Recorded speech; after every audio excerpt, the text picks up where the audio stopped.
தென்னங்கிளையும் தென்றல் காத்தும் குயிலும் ஆடிமானே ஒன்ன தினம் பாடும்.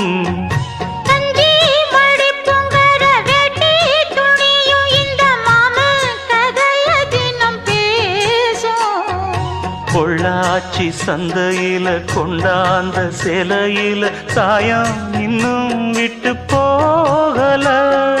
பண்ணாரி கோயிலுக்கு முந்தான ஓரத்துல நேர்ந்து முடிச்ச கடன் தீரல.